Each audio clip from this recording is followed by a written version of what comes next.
Graças e paz, amados de Deus, estamos aí para mais um vídeo da nossa série Teologia Pentecostal e hoje é a aula de número 39. Seja muito bem-vindo, você que está chegando agora no nosso canal, Deus abençoe a sua vida. Eu peço a você que, desde já, não esqueça de dar o seu like, fazer seus comentários, assim você ajuda a engajar o canal. É uma maneira de você nos ajudar, tá certo? Sugiro também que você, principalmente você que está chegando, você é novo no canal, dê uma olhadinha na nossa playlist, isso, na playlist. Então, você vai dar a nossa playlist e você vai perceber que existem outras séries de vídeos. Nós temos Teologia para Iniciantes, 86 videoaulas totalmente gratuitas para você.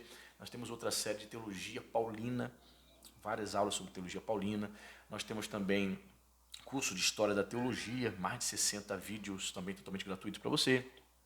Também temos, o que mais que nós temos? Nós temos também uma nova série também, História da Filosofia Cristã, analisando filósofos cristãos, principalmente pais da igreja, muito bacana. Então dá uma olhadinha lá, dá uma curte aí, compartilha, nos ajude a divulgar esse canal. Percebe que eu não tenho clube de membros aqui, certo? Não quero ter clube de membros, optei por não ter. Então eu tenho outra maneira, né, disponível para você poder me ajudar no nosso canal. Aqui embaixo nos comentários do link você vai perceber que nós temos a plataforma do Apoia-se. Então, você que deseja ser nosso apoiador a partir de R$5 mensais, você vai poder abençoar o nosso canal. Pastor, R$5 é pouquinho, eu quero ajudar com 10, com 15. Só lembrando você, por exemplo, se você me ajuda com R$10, o Apoia-se, a plataforma, fica com 17%. Eu não recebo R$10 na íntegra, não. Pelo fato de estar utilizando a plataforma, ele retira também uma pequena comissão. Então, se você me der R$5 mensais, na verdade, eu não estou recebendo esses R$5 integralmente, é menos 17%. R$3 e pouco eu estou recebendo. Então, deixa Deus tocar no teu coração, abençoa o nosso canal, invista no nosso canal. Fazendo isso, vamos colocar você no nosso grupo do WhatsApp da família Point. Lá dentro da plataforma do Apoia-se, você vai perceber que há uma meta financeira. Quando nós batermos essa meta financeira, nosso intuito é sortearmos livros de teologia todos os meses para os patronos, para você que é patrocinador. Tá certo? Vamos para a nossa aula? Beleza. Eu estou aqui usando a teoria sistemática de Stanley Horton, que é um clássico da CPAD, certo? Usando como livro texto e comentando ele, lendo e comentando. Então, estamos na página 120, ele vai falar sobre a palavra escrita e o verbo vivo. Ele diz o seguinte: a revelação que Deus fez de si mesmo centraliza-se em Jesus Cristo. Ele é o Logos de Deus, ele é o verbo vivo, o verbo encarnado que revela o Deus eterno em termos humanos. O título Logos só pode ser encontrado nos escritos joaninos, embora o emprego do termo haja sido relevante na filosofia grega daqueles dias. Sim, principalmente na filosofia de Heráclito, né? Sendo que a diferença, né, da conotação que João dá para o Logos é totalmente diferente, né, do entendimento e da explicação que os filósofos concediam para o Logos, né? Os filósofos, por exemplo, não tinham o Logos como um ente, não tinham o Logos como vamos usar uma palavra mais clara, não, como uma pessoa, um ser pessoal. João toma o termo por empréstimo e dá um ressignificado. Ele vai dizer que o Logos, o verbo vivo, é o próprio Cristo, a segunda pessoa da Santíssima Trindade, o próprio Deus encarnado. Certo? E mais aqui, alguns têm procurado uma ligação entre a linguagem de João e a dos estoicos, dos primeiros gnósticos ou dos escritos de Filo de Alexandria. Sim, já fiz live aqui meses atrás, falando sobre as fontes, né? As fontes joaninas, né, em que João teria se baseado para escrever seu evangelho. E existem alguns teólogos que acreditam que no tempo de João os gnósticos se utilizavam dessa expressão.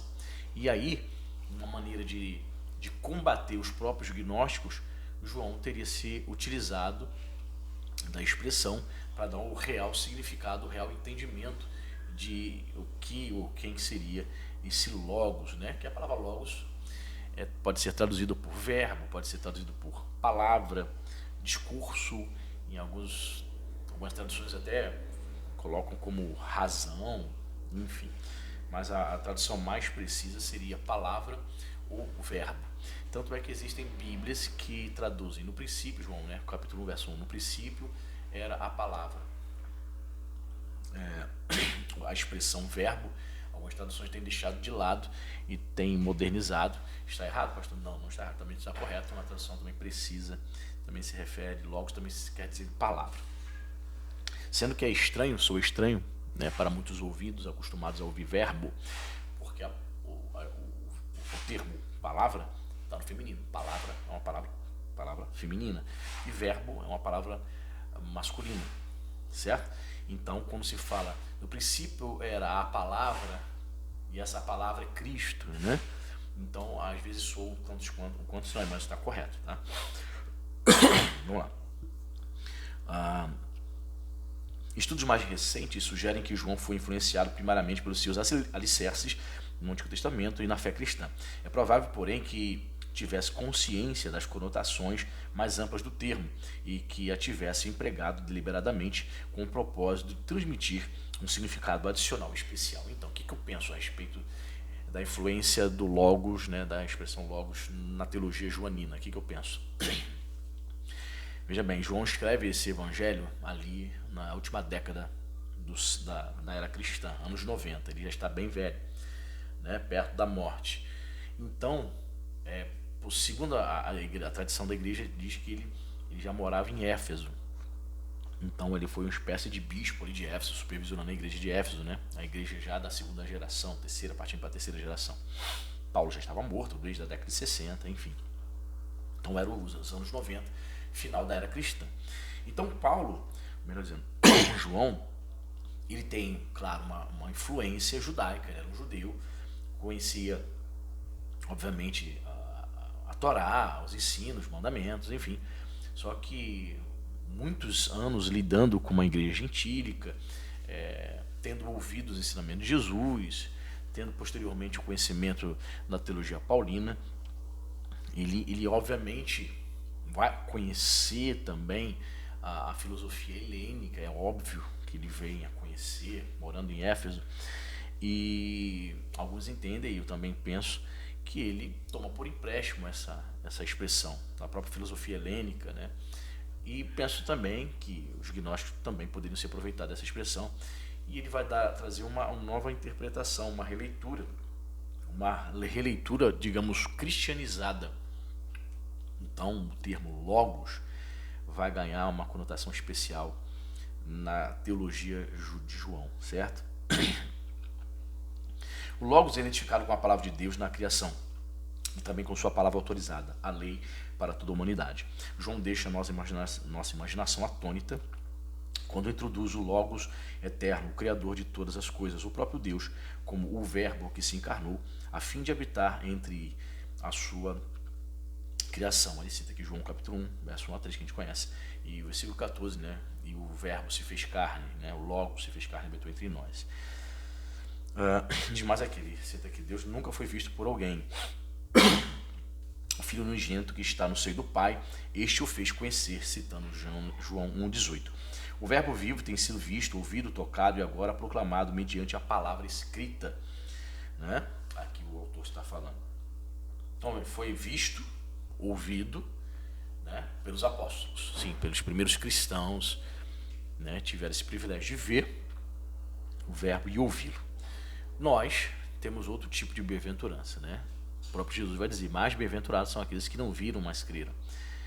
Hoje, o Verbo, o Logos, é proclamado por intermédio da palavra escrita, né? Nós abrimos as Escrituras nos nossos púlpitos, entregamos e explicamos a mensagem, a palavra de Deus, a maior revelação, a maior profecia de todas, certo? Então, profecia não necessariamente quer dizer apenas eventos ou proclamações de eventos futuros, não somente. Profecia tem um sentido também de ser a voz de Deus, ou seja, o profeta é o porta-voz de Deus. Não importa se a proclamação é um evento, um vaticínio referente ao futuro ou ao presente, uma declaração da vontade de Deus no presente. E é isso que nós fazemos, né? Nos dias de hoje, nós proclamamos a sua palavra, né? A palavra é essa que está registrada nas Sagradas Escrituras. Diz mais aqui, quando do encerramento do cânon sagrado, o Logos vivo de Deus, o fiel e verdadeiro, está em estado de prontidão no céu, prestes a voltar à terra como Rei dos reis e Senhor dos senhores. Cita Apocalipse 19, verso 11 a 16. A suprema revelação de Deus acha-se no seu Filho.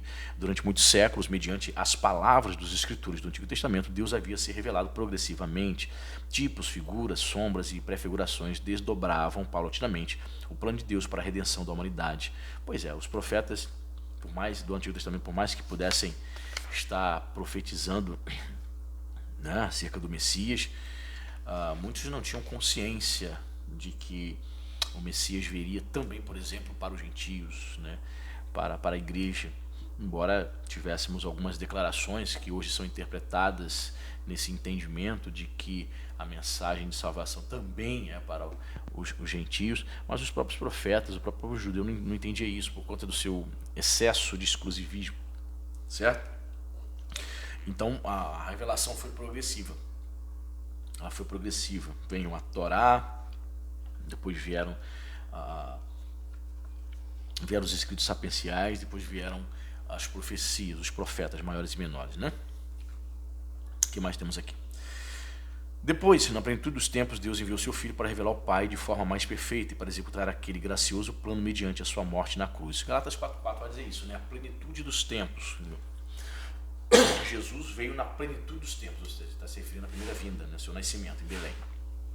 Plenitude dos tempos. A palavra lá no original grego é pleroma, né? Traz a ideia de aquilo que está completo, ou seja, está cheio. Ou seja, encheu-se, né? Chegou o momento, o ápice. Então, houve um transbordar da vontade de Deus. Qual foi esse transbordar, esse enchimento, essa plenitude? Foi o momento em que Jesus vem ao mundo, tendo por testemunho anjos, os pastores em Belém, né? Eventos miraculosos, a concepção miraculosa de uma menina virgem chamada Maria. Enfim, é isso que Paulo escreveu na igreja da Galácia, no capítulo 4, verso 4, vai descrever. O que diz mais aqui? Toda a revelação bíblica antes e depois da encarnação de Cristo centraliza-se nele. As muitas fontes originárias e maneiras da revelação anterior indicavam e prenunciavam a sua vinda à Terra como homem. Toda a revelação subsequente engrandece e explica a sua vinda. A revelação que Deus fez de si mesmo começou pequena e misteriosa, progrediu no decurso do tempo e chegou ao seu ponto culminante na encarnação do seu Filho. Então, o ápice é a encarnação. O ápice é a encarnação. Falando sobre encarnação, sobre o nascimento de Jesus, muitas pessoas hoje em dia têm tentado menosprezar o nascimento de Jesus. Percebo que muitas igrejas desprezam o Natal, por exemplo. Muitas até estão demonizando, dizendo que é uma data pagã. Todo mundo sabe que não nasceu no dia 25 de dezembro. Precisa ser muito infantil para achar isso. Mas convencionou-se escolher uma data para se comemorar, já que a gente não sabe exatamente o dia.